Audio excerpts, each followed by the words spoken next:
Hello and welcome to Greetingstar. I'm so glad you could join me today. Here's a look at the card that I'll be making for you today. It's an autumn card and here's some of the supplies that I used. Feel free to pause the video.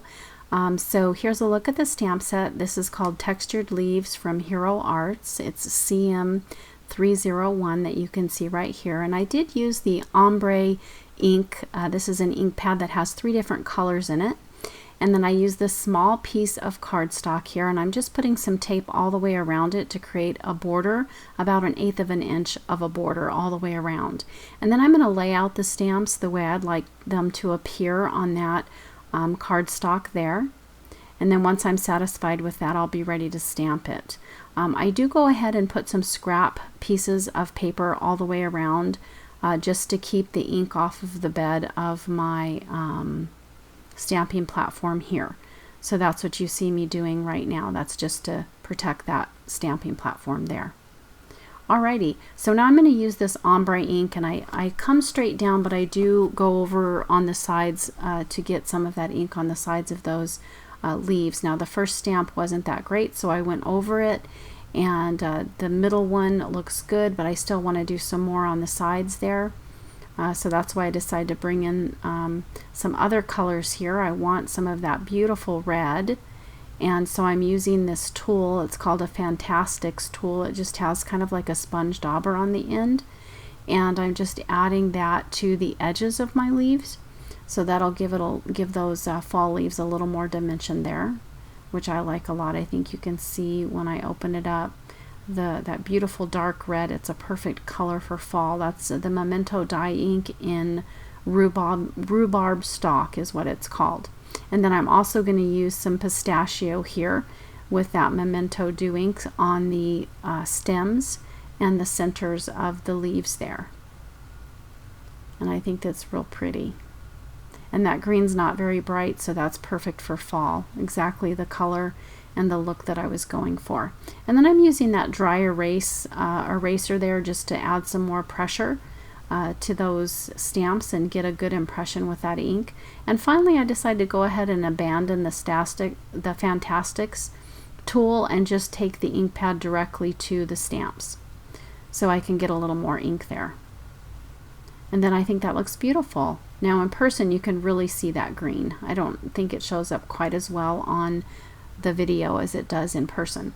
Okay, so now I have some orange, yellow, and green cardstock. I do decide to just use the orange and the yellow, but they're the exact same size as my card base, which is an A2 size card. And I'm going to go ahead and just lay these out to see how I like them.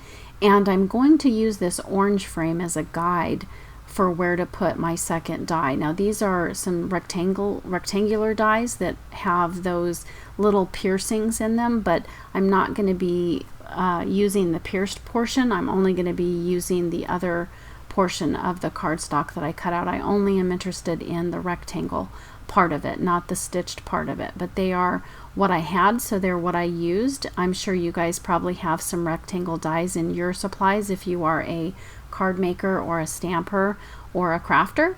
And I'm just going to apply double-sided adhesive to the back of that yellow piece here, and then I'm going to adhere that card to it and then put adhesive on the back of the white cardstock, and then I'll be able to put it down on my card. And now it's time to put the orange one down. So again, I'm using that double-sided adhesive. You could certainly use liquid glue here if you wanted to. Just whatever you have and whatever you like using would work. And then I'm just going to trim off those edges.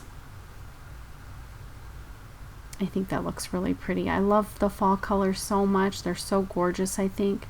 Okay, for a greeting, I'm using this stamp set by Hero Arts, and it says Happy Autumn. But again, you could use thankful or grateful or any kind of fall greeting that you have and that you enjoy. This is from a Hero Arts Monthly Heroes stamp set from I think 2018, so it's not available anymore.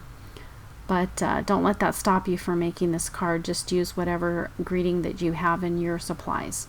So I'm using some embossing ink here because I'm going to heat emboss this stamp onto my card, and then I'm just cleaning that up with my Gina K tidy towel there.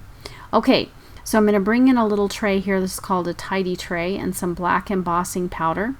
And don't forget to use, before you stamp with your Versamark ink, don't forget to use your anti-static tool. That little pouch that you saw me rub all over the card a minute ago, that was just to keep the static off of the card, so the embossing powder only sticks to the stamped portion and not the rest of the card. So I'm using my heat tool here to heat up that embossing powder. I just love that. I think that's like magic in my opinion. It's so beautiful the way the greeting sort of is a little bit of a raised, and it's just gorgeous. Okay, so now I'm going to use this gel pen. This is a Sakura, it's called Sakura Glaze pen. You can use any black gel pen you have, or you could even use any kind of ink or paint and use a paintbrush and just splatter it across the front. But I decided to use this gel pen, and I'm going to mainly go from top right to bottom left in kind of a diagonal pattern, and I'm varying the size of the dots. Some of them are larger and smaller, and some of them are real tiny, so I just barely tap the pen on some of them, and then on others I put a lot more. So that's the card for today, guys. I hope you liked it. If you did, give me a thumbs up, and don't forget to subscribe and hit that notification bell if you'd like to see more videos. Thanks so much for watching, and I hope you have a wonderful day.